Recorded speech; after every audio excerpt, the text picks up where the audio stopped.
All right.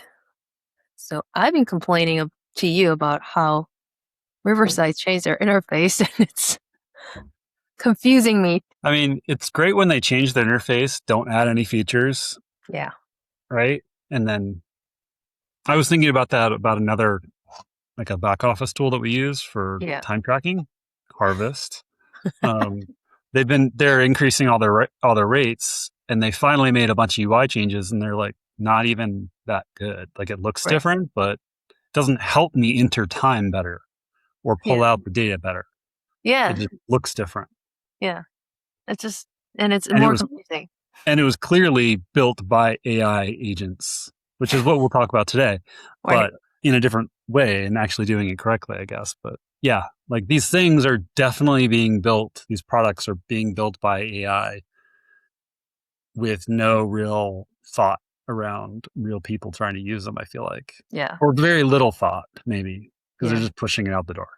Yeah. And that's very topical because we'll actually talk about this and why you need someone who's overseeing it correctly to make it correctly. Yeah, This I one like mean, feels have a strong. little bit of gatekeeping on some of these things or thought process ahead of time. Don't let the AI come up with the ideas, build the ideas, test the ideas, and deploy the ideas. Cheers, mix, click, and code with Boozy Browsing, sipping and fixing the web one cocktail at a time. Starting with our drinks. At least AI is not making beer yet, Yeah. because then you'd have a bunch of Panda? sad pandas. It's a coffee stout.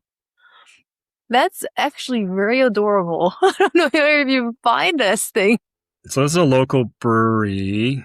I don't know Mm. if you can read the brewery name. It's Horse Dragon Brewing up in Fort Collins, Colorado. Yeah, can you see this? You can see the sad panda. Yeah. Yep. But anyways, this is actually the Florida beer. Florida Avenue. Super Mario Brothers. Super Mario, Märzen Brothers. So October lager, but not October. Doesn't matter. October lager. Isn't that as summer gets right now down there? Well, it is. It gets hot here too, but yeah, but it's just downpouring just now, so it kind of cooled off. So it feels Octoberish. Well, Nice. cheers to that. But hold on, let me pour it. Oh, that's right. You're pouring. Cheers. The first time you had it? Well, I could lie. Yeah, first time I had it. No, I bought this thinking I was going to use it a while ago. So this is my 6th out of 6 of the 6-pack. So you had it all. It's the opposite of normal, where I'm like trying to get through the rest of the 6-pack. I've already done that. Yeah. I enjoyed this one a lot. I was actually keeping the one and like wanting to finish it for a while. Even it's like, no, I need to finish this on Boozy Browsing. So I kept the one in the fridge. This is the second one out the. I'll definitely be buying more of this one. I bet that they don't sell them like here in your area. I'll look for it because like that just looks too adorable. I have to try it. Just because of the. Well, I mean, we've talked about this before, like, and I'm definitely in that boat of like, I browse and I see a beer I like, and then I look to make sure I might like it, and then I buy it. Yeah. Like, it's hard to like look for like poorly like designed beers. Like, and you know, like very plain beer is going to be very plain art. It's going to be very plain. So why buy it? Yeah. Good. Same thing with wine. The wine. And this is not really a summer beer, though. I was told that. I went to an event this week and ended up getting some dark beers. And we were outside drinking when it was hot, and I was drinking a dark, thick beer. It's like, oh yeah, this isn't really summer beer. Oh yeah, you were at an event yesterday. No. 2 days ago, right? Tuesday. Yeah, so a couple of days ago. Yeah. Yeah, it was 95 or 96 degrees outside. Oof. It's like about here. Well, it's been upper 90s here for a week. Yeah, it's been hot. I think it's been like that on the East Coast, Northeast also. I know down but I heard that because I was just talking to people in New York today, and they're like, "Yeah, you just missed that heat." I'm like, "It wasn't even in East Coast, so I wouldn't know." I mean, there's heat here all the time. So. Yeah. But I think it's like about mid-90s today. And you said you feel cool? Like that's No, like right before it started raining. Oh, then it dropped. Yeah. That's Oh. like, and then it got, like humid right before it rains. Mhm. So it just felt like 100 degrees and it just like downpoured and it's cooled off a little. Yeah. So. Well, that has nothing to do with AI. But we are going to talk about AI for once. We skipped. We've gone. I mean, we always talk about AI every once in a while, but we've kind of shifted away from telling about like our workflows. I think for a while, not workflows because we were making fun of it more than anything, vibe coding. But then we both kind of really not kind of like actually adopted it into our workflows, both development wise with the teams, also management and marketing and all the, I mean, Boozy Browsing's managed by AI at this point too. Yeah. So we've tested out kind of all the workflows. I mean, I'd bring this up because I've, the, what's the old adage of, Old I adage had of it a minute ago. Laziness is the inventor of, or the mother of invention. Oh, yeah. I mean, as a developer, my Yeah. laziness has made me, much more efficient, much more, fast, right? Using AI, it's not like there's two ways, I guess, of being lazy. Now, I'll talk about this. Like, you could be lazy and just try to let AI do it, and then be frustrated with the output. That's not the laziness that I'm more around. Like, if I'm going to use a tool to do a task, I expect it to do the task like the way I want it, and not have to, like, with Claude Code, you have to be in a terminal interface and doing the monotonous terminal typing or even text or voice to text and constantly prompting it to do the next thing,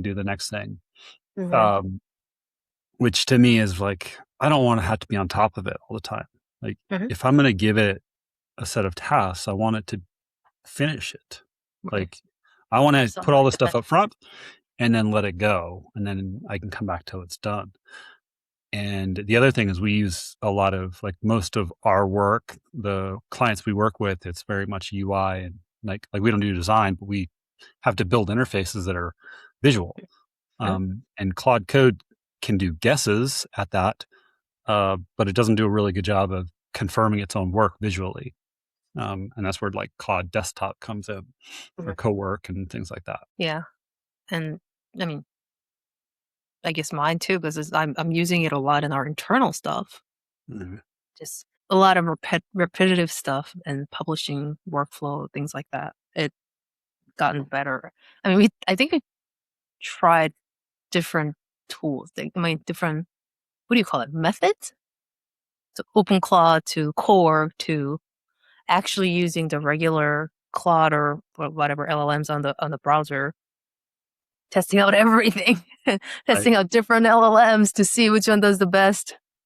Yeah, so it's probably the methods, right? Different methods to figure out what works the best and what makes it more autonomous. Yeah. Pretty much.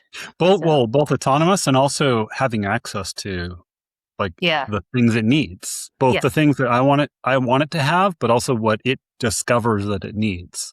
Right. Without having to, me do something. Right. Right. Yeah. There's so many times that, like, I know you had access, you did the exact same task before. Right. And I was able to do it with, let's say, OpenClaw first, and then and I try to move it to Core and test.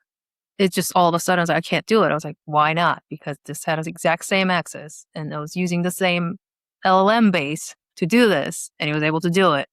And it's like, but walking through that, and it was finally able to do it. I was like, oh, right, there's other way to do it. And so but there's like a lot of trial and error, but it ended up doing it. So like finding the best tool to do the most efficient way to do it, and then repeat it without least error.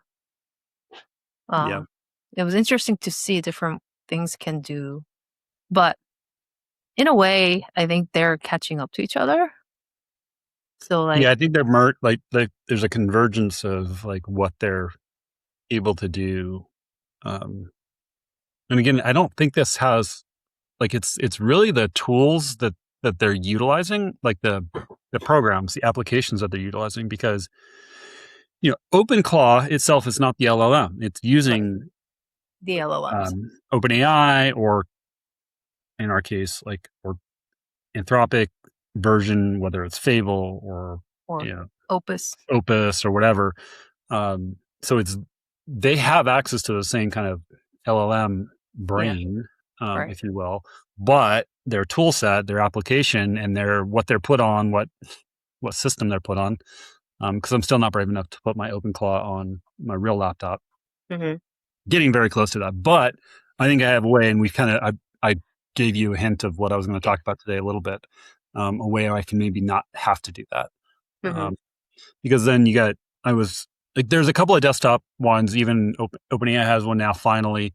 They're starting to kind of do it, but obviously Anthropic's Claude Desktop came out a little bit earlier around it. And that was, to me, the step that I needed, because again, I deal with building out tools that are visual, whether in the browser or on the desktop.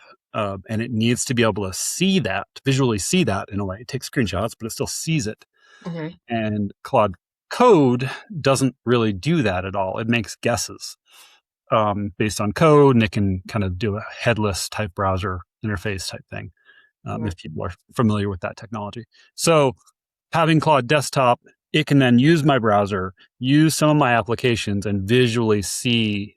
Actually, can use my whole actual screen, and can see things and take screenshots and know the spacing, know the interface, know, like, if it clicks this, what happens on it, and then it can fix itself or fix the application. And that's a big step. But then there's a downside, because it's working within. It calls it a sandbox, essentially, a small set of code, and it can do certain things, but I work on big applications. So I need to work outside of that. And then this is a long-winded way of saying, once it goes outside of that, then it puts its own rules in place where it can't do the things that it can do in its sandbox. Yet OpenClaw, I kind of tell it, like, you have a full machine, you have a disk, do whatever you want. And then it can. So and there's MCPs that can connect to things, like, well, do you have a connector? So going a little bit of a loop, I work with OpenClaw both on the machine, but also through Slack, our internal Slack, right? So I can communicate to the agents and they can do things. It's like, well, why can't my Claude Desktop do the same thing? And I asked it. It's like, yeah, I can connect to Slack and I can look at whatever channel you limit me to. It's like, there you go. And now the agents are talking to each other and doing things. I remember this time that you found out you actually sent me, like, they're talking to each other. So send me this thing. Mm-hmm. So now when Claude Desktop doesn't have the kind of compute power or resources or access that it needs to do the things that I need it to do, it sends it over to my OpenClaw, which is named Stout, by the way. And of course, Microsoft took that and they'll trademark it. Oh, really? But I did it way before Microsoft. I named my guy Scout a long time ago. Yeah. Mine's Dagny. Yeah. It's funny because I think the episode that went out, I think just around the time we're recording this, I put the behind the scene at the end. Well, maybe we might go out later than this, but it's like I don't know if you remember at that episode, you were very distracted for a while, and then I was like, I barked at you because, like, Scott was keep coming. The Slack message of Scott was keep popping in for me, and I knew you're multitasking while we're doing this. There's like one point I was like, stop multitasking, and then you start giggling, and I was like, yeah, I just was doing the client work and I was finishing it up, and I was like, I was getting the Scout constant, you're notifying me. So that was our behind the scene, like a cookie thing at the end. Yeah. Well, now you won't even know, because my Claude Desktop is technically me inside of Slack, right? Yeah. And it uses my account to communicate to Scout, which it does it in a way that's way more verbose and I would say nice, I guess, than I am. Not, I mean, nice, whatever, but very, very verbose about its commands compared to what I'm typically telling Scout to do. Yeah. And I don't know if it's, well, this goes into like, I don't know if it's because it thinks it needs all this information, because typically the way my OpenClaw is set up in Scout, it has all kinds of background on the things it's doing. So it's typically not doing a brand new thing, especially when it's like one task at a time. That's actually a good call, because you remember, like, I was actually struggling with one task, publishing task for Boozy Browsing. Maybe I'll use that approach, because I even connected to MCP server, set that it will be the resolution for it. But when I did it, it actually didn't fix it. It just ran into the same thing, but it was like, why the hell did you ask me to connect to MCP then? And it turned out that I didn't need to do it. It couldn't do it anyway. So I was like, oh, but Dagny did it before. Yeah. But I didn't have access to Dagny because I was... Oh, right, you were remote. Yeah, like I was away. So now I can tell it to talk to Dagny to do it now, then. I'll try that and see if that works. Yeah. The way my setup also is because I have, so Claude Desktop is obviously Claude. It's, well, in my case, it's typically Fable or Opus. And when it's communicating through Slack to OpenClaw, my OpenClaw is running on OpenAI for cost savings reasons. If you know that background, because you can't use the API on OpenClaw. So instead of $200 a month plus overages, maybe hitting 1,000, it would be $8,000 a month. So big difference in cost there that I don't have to deal with, because I can use Desktop under the standard $200 license plus overages. Yeah. For now. That's initially how my Dagny got killed, because I had it maxed out on the credit, because I didn't put, but it tried to fall back to OpenAI. And at one point I disconnected it because it wasn't doing what I needed to do. I was fighting it more than, so I was like, I just connected all back to Opus. And so by the time it tried to go to the fallback, it died, and I was away, so I couldn't restart it. And it got it got into the loop that it didn't know how to go back to it. That was the cat. I mean, if there wasn't such a massive difference in pricing right now, I wouldn't care that much. And I think this is the big difference between what we do with AI and what a lot of LinkedIn content people do. Not people that create content, but like people that promote that they're using AI. Because when you hear them complaining about costs, I'm like, who cares? Like $2,200 or $2,000. I'm doing $20,000 of work for a 10% cost in this case. Like, and I'm reducing my time considerably by doing it this way. Like, these are tools that if you're not doing things that are valuable enough to be using these tools, then of course you're going to complain about the costs and like the real costs of it. But if you're, I feel like there's so many people doing like personal little projects. And then, when it costs you $1,000 to do the personal project using this tool, then you're complaining that it should have been $20 or whatever. It's like, well, I mean, I would have charged you $10,000 to do all the amount of work that you probably got done. Like if you use an expert, it would have been done correctly. I'll say that. But like if you're doing real work with these things and not just playing around with them, then the cost is not as big of a deal for now. I think we've kind of alluded to this, and plenty of people have talked about this, where the real cost of these compute tokens and things like that are through the roof expensive if they actually start charging us what they need to charge us.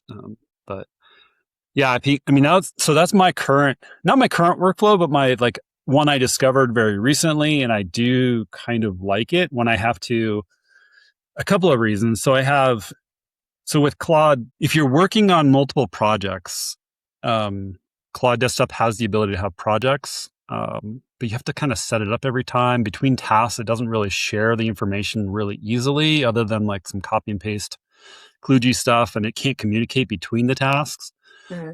OpenClaw has access to all the things all the time. It can look it up. It can research the different tasks. It can research the different projects. So there's a huge differentiator between the two. But again, I can't have, because of that, because I know it can do everything all the time, there's only certain things that it gets access to. Right. Versus my Claude Desktop has access to Drive and my emails sometimes, and I can turn it on and off when it needs to do research. You can look at my LinkedIn account, stuff like that. So that's kind of where my separation is so far. But then having it being able to communicate, at least it actually could communicate both ways, but I haven't done that because I don't really need Stout, my OpenClaw, creating tasks for Claude Desktop to do. It's not really the workflow I need because, again, OpenClaw can do all the things. Right.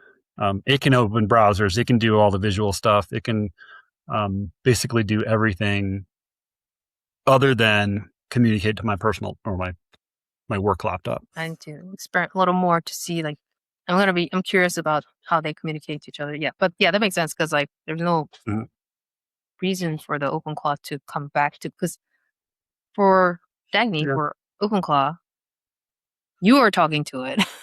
For Scout. So it's not like Scout's going to tell you to do something. True. Well, so actually that's maybe I'm thinking this through the last set of tasks I gave it. And I'll just say it. So I had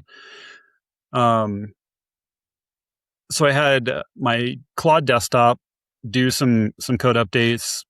We ran it through our deployment process. It deployed it to a staging environment. And in the past, I had been doing that and then going into Slack and telling my OpenClaw to run backstop tests that I had it set up and configure. And that was where I was like, why am I having to go into Slack? I'm already in this interface with the kind of chat version of desktop. Why can't I just have it and not, it kicks it off? So now I told it, well, why don't you go tell Scout to run the backstop reports? And then when the reports are done, you can then check them. And they are actually communicating back and forth on a task. It's not like Scout is giving it tasks. It's just saying, I'm done. And here they are. And then it kicks off its own process to open up the browser, check so backstop is a visual comparison between, multiple environments, multiple sites, whatever. It's doing that. It's finding all the differences and then making the fixes and making the deployments and then kind of going back and forth in its own QA process. So I guess they are communicating back and forth. I just didn't think of it that way because, they're not, I'm initiating the task and then it's just going through them. But again, that's why I don't care about it costing a few $100s extra because of all that time. I'm not having to be a manager in between and saying, are you done yet? Or reading a report and deciding if it's done. I just get told that it's done. Or how far off we are. I mean, this is one of those things where, when we first started this back in, I don't know how far back, but at least in February, when we started really kicking off the OpenClaw stuff, everyone's talking about, oh, that means that I can go to bed and come back and it'd be all done. I was like, sorry. It's like, no, 5 minutes later, it's like, I'm done. What do I do next? Constantly. And you can have, or it stopped, it hangs up, and then it doesn't finish it, and it doesn't know to start again. Right. These are actually, and I've already set it up a little bit on the OpenClaw side to check itself, but this is now going back and forth and it can actually go through the night and review things and then be finished well before the morning for me. But actually finished. It doesn't just guess that it's done. It actually has, because it has a report, it has a third, and this is where the reason I can be for sure is because it has a percent. There's a set of code that visually compares, making sure that they're actually aligned and giving it a grade. When you're just dealing with AI, the hallucinations or whatever you want to call it, where it decides all of a sudden that it's done, and you're like, no, you're not, and then it says, you're absolutely right to challenge me. No, this eliminates that because they can continue until they finish, until they get a real grade from an application that's been coded to give a real grade. They're the finishing criteria then. It's a good thing to know. So like if adding to it will actually make a better endpoint, like ending stage Yeah. to give it. Now this could, like if you ran criteria. it over the weekend, Right. you could end up with a $20,000 bill. So Yeah. like you need to know how to set these things up. It's like AWS back in the day, right? Yeah. You could have a website that like spun up 100 different servers. Well, guess what? When it does that and it leaves them up running for a month, you're screwed unless you're doing other things to check things. Oh God. Yeah. So I guess like technology is always like the similar. It's like the same cycle that you run into all this kind of it's a things. different kind of, Yeah. definitely different names in this case, different kind of, they're doing a different thing, but there's still a hosted platform, a SaaS hosted platform that's going to bill you for your usages. And once it creates tools or you create tools to automate things, there becomes a little bit of a layer of like, you can then continue to start itself and manage itself and grow. And then you get a bill. And then you're like, oh. Yeah. Or like this week, I mean, this is going to be timely. Like Anthropic keeps resetting our tokens. So they keep getting us free whatever. So yeah, I got to check that because like I didn't actually double check on those, but like I'm just seeing like the fables keep getting extended to whatever days. I'm like, I thought it'll be cut off by like, a week ago. This is my anecdotal, like there's people that are actually measuring things with the different models. And I think that's really cool. I think there's some anecdotal data around, like, I believe that every time we get a new release of a new version, like a new number, or like in this case, a whole new model name, that the previous ones get dumbed down. It's almost, and I could, again, these are just guesses, but like it's the same thing with iPhones, with all technology, right? Like I bet that first iPhone could run most of the things we need. However, they've incrementally, and this was actually proven around the battery life. And they got sued for it. Like they reduced the power. Same thing with like Claude. I feel like the previous versions get dumbed down. However they do it, I have no idea. So that it takes longer to do it on those, or they, like with Fable. This is the other thing. I think it takes longer on purpose on certain things to make it look like it's doing more, because it can spawn off or different agents. You can kind of see it doing that, and it'll pick the model for everyone to optimize it, quote unquote, optimize it. I think that's a lot of smoke and mirrors. Yeah, it's real. There's a reality there. They're definitely getting better, and we do see that. But I know there's some data around there that really show that they're not the massive step ahead that the last one is. It's more of a kind of a resetting, and it jumps a little bit every time. I mean, they did a really good marketing job this time when they pulled it, and and then put it back, and that was smart. Well, so what's next that we're gonna show? What do you think makes sense? Yeah, I think we should demo something next recording. Okay. Maybe we can either demo. I mean, that workflow, I could probably make a demo of that. Have it create some dummy sites. Yeah. I could even have Claude design a site. Like, we're not designers. We usually get things handed off through different tools, right? And we then build them. But I think I could have Claude design create a site, a fake, and then we can see how bad that is or good that is, and then let it go through the workflow. Like it's kind of like retesting the vibe coding, but in the actual workflow with real tools now. Yeah. Okay. Yeah, cool. Not just chat tools. Yeah. So that's the tease for the next episode. I'll have to have a different beer. Yeah. This one was really, really good. I knew it was going to be good, but you saved it for the last one. I saved it for the podcast. I'll go for a real summer beer in the next one, just to see what that ends up with. I'll go for the real summer wine the next one then. All right. Oops. Any departing other than the tease?